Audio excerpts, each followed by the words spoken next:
अस्सलाम वालेकुम and welcome back to my channel. I hope आप सब ठीक ठाक होंगे। घर को क्लीन और ऑर्गेनाइज रखना एक बहुत बड़ा टास्क है, टाइम टेकिंग प्रोसेस है, लेकिन अगर हम क्लीनिंग रूटीन और हैबिट्स एस्टेब्लिश कर ले तो घर को मैनेज करना इजी होता है।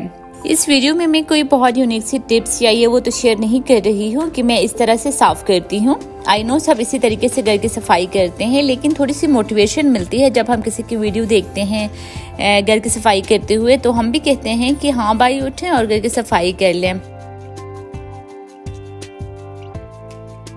सुबह हस्बैंड के लिए ब्रेकफास्ट बनाती हूँ, उसके बाद जब वो ऑफिस जाते हैं तो फिर मैं क्लीनिंग स्टार्ट करती हूँ। उसी टाइम पे अली और जावियार सो रहे होते हैं तो मैं आराम से सफाई करती हूँ।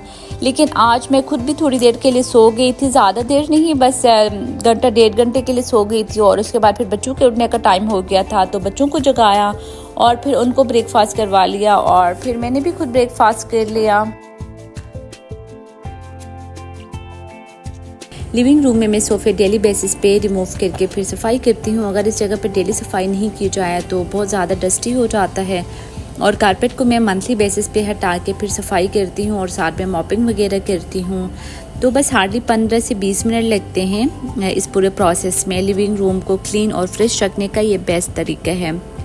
ये सभी स्मॉल और सिंपल हैबिट्स हैं जो घर को क्लीन, ऑर्गेनाइज और टाइडी रखने में बहुत हेल्पफुल है। डेली, वीकली और मंथली क्लीनिंग रूटीन को इस्टेब्लिश करना बहुत ज़रूरी है और कंसिस्टेंटली इन रूटीन या हैबिट्स को प्रैक्टिस करने से घर को मैनेज करना और क्लीन करना और भी इजी हो जाता है। घर की क्लीनिंग करते टाइम मैं अपने फेवरेट सॉन्ग्स एंजॉय करती हूँ। इससे क्लीनिंग प्रोसेस थोड़ा स्ट्रेस फ्री और इंजॉयबल हो जाता है। मुझे अपने घर को क्लीन करना और डेकोरेट करना बहुत अच्छा लगता है।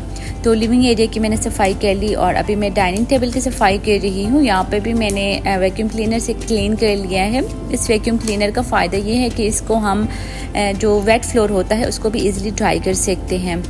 बाकी डाइनिंग टेबल और बाकी कॉफ़ी टेबल्स के लिए मैं ऑल पर्पस क्लीनर जो स्प्रे होता है वही यूज़ करती हूँ। इससे बहुत अच्छे से टेबल साफ़ हो जाती हैं और सैनिटाइज भी होती हैं।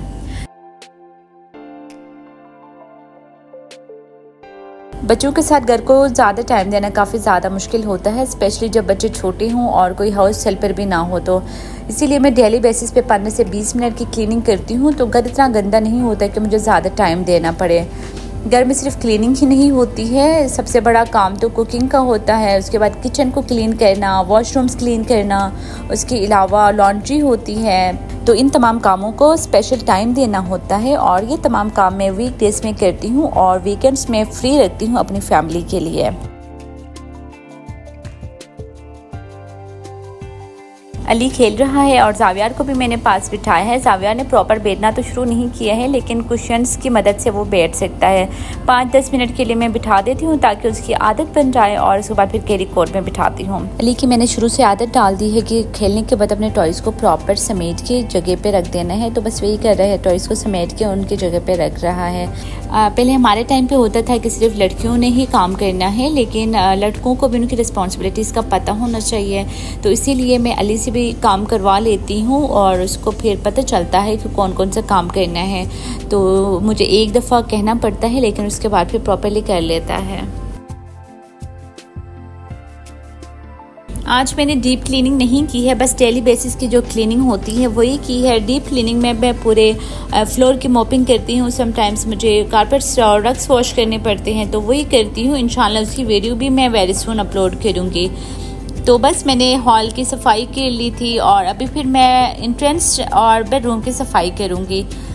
तो आज जावियार ने भी इतना तंग नहीं किया है, नहीं तो फिर जावियार काफ़ी ज़्यादा शोर करता है और काम करने भी नहीं देता है, लेकिन आज काफ़ी एक्टिवली अली के साथ खेल रहा है।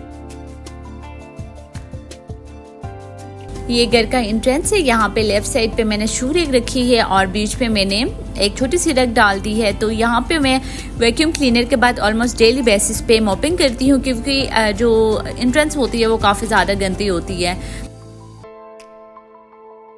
टेबल को भी मैंने अच्छी तरह साफ़ किया है और यहाँ पे मैंने एक बहुत अच्छे फ्रेगनेंस का ऑटोमेटिक स्प्रे रखा है जिसकी वजह से घर बहुत मुझे फ्रेश लगता है। और मैंने एक छोटा सा लैंप रखा है जिसमें वार्म लाइट है और ये जब मैं ऑन करती हूँ तो मुझे बहुत ही अच्छा लगता है corner lamp.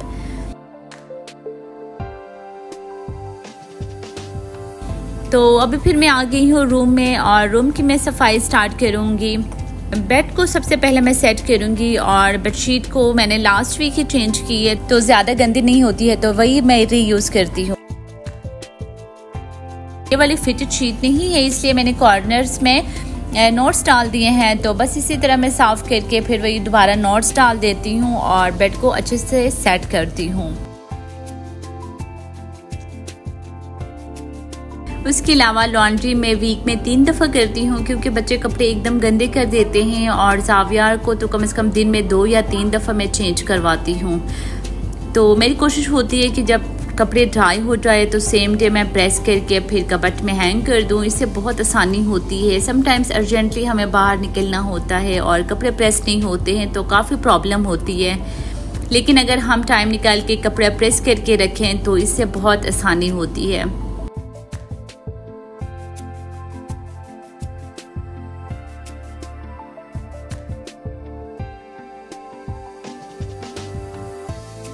Daily cleaning routine में किचन भी बहुत ही इम्पॉर्टेंट है और सबसे ज़्यादा टाइम भी किचन साफ़ करने में लगता है।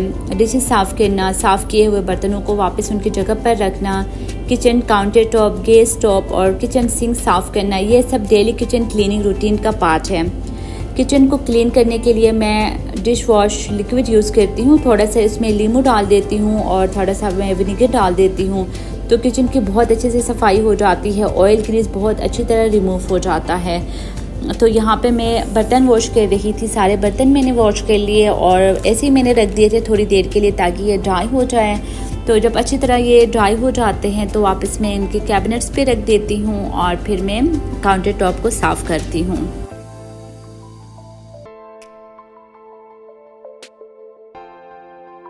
बर्तन ड्राई हो गए थे तो वापस मैं उनकी जगह पर रख रही हूँ। इस तरह से बहुत कम टाइम में हम अपने घर को क्लीन और टाइडी रख सकते हैं।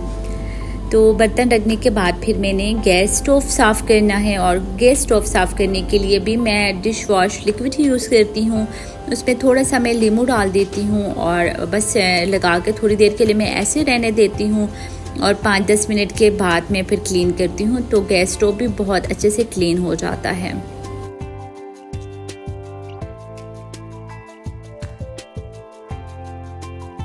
कुछ प्लांट्स मैंने आउटडोर रखे हैं और कुछ इंडोर प्लांट्स हैं। इंडोर प्लांट्स में मुझे मनी प्लांट बहुत अच्छा लगता है। वीक में 2 या 3 दफ़ा पानी डाल देती हूँ। इन प्लांट्स को अलाइव रखने के लिए प्रॉपर्ली पानी डाल देना, इनकी केयर करना, ये भी मेरी डेली हैबिट्स में है। इनको नेगलेक्ट नहीं कर सकती। होम डेकोर के अलावा ये प्लांट्स हेल्थ बेनिफिट के लिए भी बहुत बेनिफिशियल होते हैं। एयर क्वालिटी को ये इम्प्रूव करते हैं। तो मैं डेली इसी तरह टिश्यू से साफ़ करती हूँ। जब मैं क्लीनिंग करती हूँ तो इनके पत्तों पे थोड़ा सा मैं पानी डाल देती हूँ स्प्रे करके, उसके बाद मैं टिश्यू से साफ़ कर लेती हूँ। तो ये थी आज की वीडियो। आई होप वीडियो अच्छी लगी होगी। वीडियो अगर अच्छी लगी है तो प्लीज़ वीडियो को लाइक कीजिएगा और अगर चैनल पे नए हैं तो प्लीज़ चैनल को सब्सक्राइब कर लेना। मिलती हूँ नेक्स्ट व्लॉग में। अपना बहुत सारा ख्याल रखिएगा। अल्लाह हाफिज़।